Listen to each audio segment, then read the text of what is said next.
Hello friends, good morning. Welcome back to our channel. प्रणाम, नमस्ते, जय माता दी। कैसे हैं आप सभी लोग?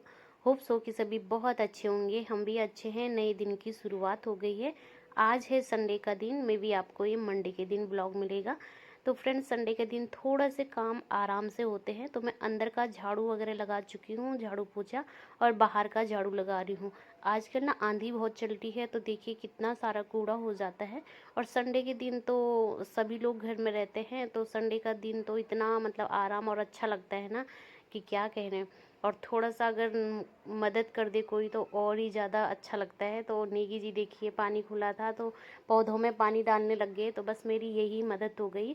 और सुबह नेगी जी ने ग्रीन टी बना के भी दी थी, उसके बाद ही हम सब बिस्तर छोड़ा था हमने। तो फ्रेंड्स, ग्रीन टी पीने के बाद मैं झाड़ू पोछा करने लग गई थी अंदर का। फिर मैंने नेगी जी को उठाया और मैं बाहर का झाड़ू लगाने लगी। फिर नेगी जी भी पानी चारने लग गए पौधों में। और ये पानी चारने के बाद ना नीचे पानी गिर जाता है, और जो मिट्टी रहती पौधों की वो सारी नीचे चिपक जाती है।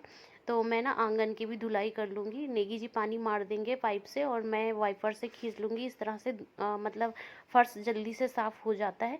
और घर के आगे जो रास्ता है मैंने वहाँ पे भी अच्छे से क्लीन कर दिया था, क्योंकि अंदर का सारा कूड़ा बाहर चला जाता है ना, तो फिर कोई देखता है तो अच्छा नहीं लगता। तो हमारा ना आज देर में भी उठे थे हम, और आराम से सारा काम बहुत जल्दी हो गया था। नहीं तो संडे को हमारा नाश्ता ही 11:30-12 बजे होता है। लेकिन इस बार का संडे बहुत अच्छा रहा।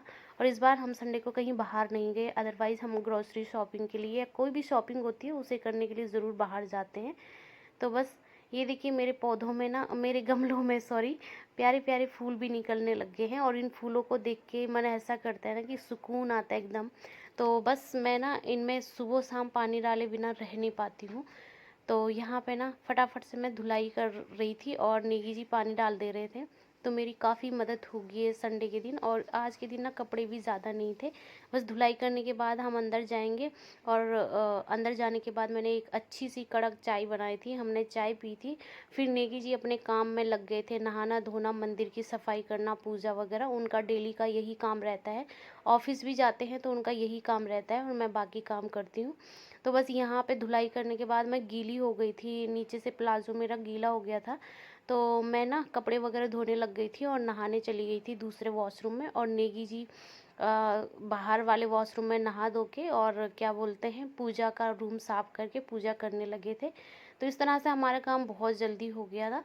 तो आप बने रहे ब्लॉग में और देखते रहे कि आज मैं क्या क्या करती हूँ।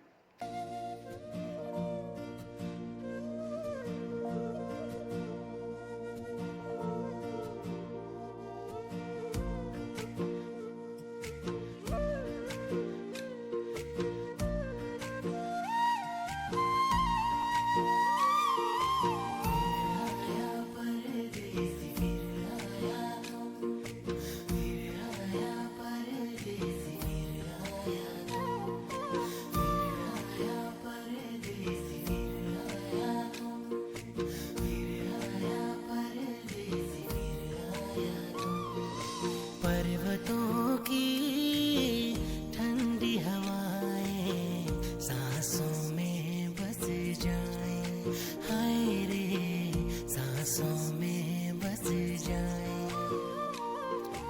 वादियों में फूल खिले जो खुशबू ये महकाएं, हाय रे खुशबू ये महकाएं। झर झर झरने गीत सुनाए, उत्तराखंड की बात बताए। ओ परदेसी लौट के आना, मुल्क ये मेरा तुझको। तो फ्रेंड्स, यहाँ पे मैं नहा के आ चुकी थी और कपड़े ला रही थी मैं बाहर फैलाने के लिए। और आज ना, आज क्या 2-3 दिन से बहुत ज़्यादा गर्मी होने लगी है। और गर्मी में ना सूट भी पहनना बिल्कुल ऐसा लगता है कि चुभती है सूट भी। तो मैंने ना आज टी शर्ट लोवर ही पहन दिया। और मेरा बेटा जब भी मैं सूट पहनती हूँ ना, बोलता है मम्मी आप टी शर्ट लोवर पहनो, आप ना सूट में अच्छी नहीं लगते हो। पता नहीं क्यों बोलता है ऐसा, लेकिन मुझे खुद भी कंफर्टेबल टी शर्ट लोवर में ही लगता है। तो बस आज मैंने यही डाल लिया था कि गर्मी बहुत ज़्यादा थी, मैं क्या ही बताऊँ आपको, 2-3 दिन से बहुत ज़्यादा गर्मी हो रही है। मौसम कभी-कभी चेंज हो जा रहा है, लेकिन जब चेंज भी हो रहा है तब भी आँधी आ रही है, धूल-मिट्टी आ रही है और फिर वही गर्मी हो जा रही है। तो बस इस बार ना मौसम क्या कर रहा है कुछ समझ ही नहीं आ रहा। कभी बारिश, कभी एकदम इतनी तेज़ धूप और उमस, और कभी एकदम ठंडा मौसम हो जा रहा है। तो यहाँ पे ना आज कपड़े ज़्यादा नहीं थे, तो मैंने हाथ से ही धो लिए थे। बस 1-2 जोड़ रेसी के रहे होंगे, 1-2 जोड़ मेरे थे और 1-2 जोड़ 1 जोड़ शायद नेगी जी के थे बस। तो मैंने हाथ से ही धो लिए, और आजकल ना हाथ से धोने में कपड़े अच्छा भी लगता है। तो जब बेडशीट वगैरह कुछ मतलब ज़्यादा कपड़े हो जाते हैं ना, मैं तभी मशीन लगाती हूँ। अदरवाइज़ आजकल के कपड़े ना मैं हाथ से ही धो लेती हूँ, क्योंकि हल्के-हल्के कपड़े रहते हैं, टी-शर्ट, लोवर हो गई, कमीज़ हो गई, इस तरह से तो हाथ से ही धो लेती हूँ मैं। और उसके बाद कपड़े डालने के बाद मैं आ गई थी किचन में। ये पोहे की मैंने तैयारी कर दी है, और उसके बाद ना पोहे की तैयारी करने के बाद गई थी मैं पूजा करने के लिए, क्योंकि नेगी जी पूजा कर रहे थे। तो जस्ट उनकी आरती शुरू हो गई थी, तो मैं आरती करने चली गई थी। तो हमने तीनों ने आरती मिल के करी। आजकल ना ज़्यादातर मैं और नेगी जी मिल के ही आरती करते हैं, क्योंकि तब तक मैं भी नहा जाती हूँ, और आज तो रेसी भी था तो उसने भी करी। फिर उसके बाद दोबारा से मैं किचन में आ गई पोहा बनाने के लिए, और तैयारी तो मैंने पहले से ही करके रखी थी। तो फिर नेगी जी और रेसी बोलने लगा कि मम्मी भूख लग गई है। नेगी जी तो नहीं, लेकिन रेसी बोलने लग गया था मम्मी भूख लगी है। तो मैंने फटाफट पोहा बनाया। आज हमारा डिसाइड हुआ था कि पोहा ही बनाना है। कल परसों भी मैंने पोहा बनाया था, तो आप लोग बोल रहे होंगे कि रोज़ रोज़ पोहा। तो परसों मैंने सिर्फ रेसी के लिए पोहा बनाया था, और रेसी को बहुत ज़्यादा पसंद है पोहा। तो आज ना हाँ, नेगी जी ने बोला कुछ हल्का फुल्का ही बनाओ, फिर दिन में बना लेंगे हैवी। जैसे गाँव की दाल ऐसे कुछ बना लेते ना, तो फिर दिन में हैवी हो जाता है। तो मैंने पोहा ही बनाया था यहाँ पे। और पता नहीं मेरे कैमरे में क्या हो रहा है, कभी वीडियो की क्वालिटी ही ख़राब हो जा रही है, और कभी एकदम अंधेरा, कभी एकदम ब्राइटनेस खुद से बढ़ जा रही है। तो पता नहीं क्या ही हो रहा, मुझे तो कुछ समझ ही नहीं आ रहा है। तो यहाँ पे ना सबसे पहले मैं मूंगफली को भूनती हूँ। मैं इस तरह, वैसे तो ऑलमोस्ट सब भी ऐसा ही बनाते होंगे पोहा, तो आज मैं कुछ डिफरेंट तरीके से बना रही हूँ। यहाँ पे आज के पोहे में ना मैं पानी के छींटे भी मारती हूँ बार बार, क्योंकि मैंने इस बार ना आलू ज़्यादा काट रखे हैं, और मैं पोहे में हमेशा कच्चे आलू का ही इस्तेमाल करती हूँ। कोई कोई बॉयल आलू डालते हैं, लेकिन मैं कच्चे ही आलू डालती हूँ। मुझे उसी से टेस्ट आता है, और आलू से ही मुझे ज़्यादा टेस्ट आता है। तो मूंगफली मैंने निकाल ली है, और अब ये जो सरसों के दाने होते हैं ना, उसका तड़का लगा लिया।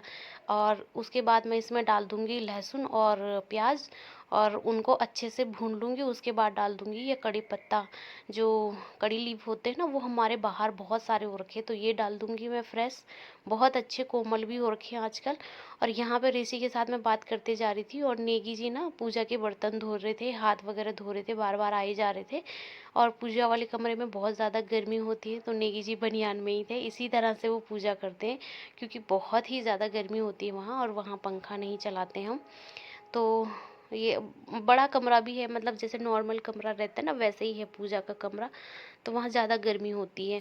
तो फ्रेंड्स, जैसे ही प्याज हो गए थे, उसके बाद मैंने टमाटर डाल दिए थे और आलू डाल दिए थे। आलू को मैं अच्छे से ना पकाने के लिए इसमें नमक डाल दूँगी, और फिर 1 मिनट के लिए आलू को ढक के रख दूँगी। और थोड़ा सा ना एक बार ढक्कन हटा के मैं इसमें थोड़ा सा पानी का छींटा भी मारती हूँ, ताकि नीचे लगे ना आलू। और कभी कभी ना पोहा मैं उसमें बनाती हूँ घी में, लेकिन आज मैंने ऑयल में ही बनाया है। और बाद में मैं 1 चम्मच इसमें बटर डाल दूँगी। तो ये देखिए, मैंने 1 चम्मच बटर निकाल के रख दिया है। और बटर ना काफ़ी दिन का रखा हुआ था, तो मैंने सोचा चलिए इसको भी ख़त्म कर देते हैं। और मैं पूजा करके आई थी ना, तो मैंने प्रसाद नहीं लिया था, क्योंकि उसी टाइम चढ़ाया था नेगी जी ने। तो मैंने सोचा फटाफट पोहा बना लेती हूँ, फिर थोड़ी देर प्रसाद चढ़ा रहेगा वहाँ पे, तो मैं क्या बोलते हैं फिर ले लूँगी। तो नेगी जी मुझे वही प्रसाद देने आए थे। और मैंने जब पूजा करी थी ना, तो मैंने प्रसाद के रूप में गंगा जल ले लिया था। जो हमने भगवान जी को वहाँ पे गंगा जल चढ़ाया रहता है, उसी को आचमन के तौर पे हम ले लेते हैं, और फिर प्रसाद थोड़ी सी देर में लेते हैं। तो यहाँ पे आलू ढक दिए हैं मैंने 1 मिनट के लिए। और पोहा मैंने ना काफ़ी देर पहले धो के रख लिया था, तो वो थोड़ा सा ड्राई हो गया था। तो पोहा डालने के बाद भी मैं 1-2 बार पानी के छींटे मारती हूँ। इससे पोहा बिल्कुल भी गीला नहीं होता, अच्छा खिला खिला बनता है, आप देखिएगा अभी। तो अब यहाँ पे ना आलू अच्छे से पक गए थे, तो मैंने 1 चम्मच बटर का डाल दिया है इसमें, और बटर डालने के बाद मैंने पोहा डाल दिया है।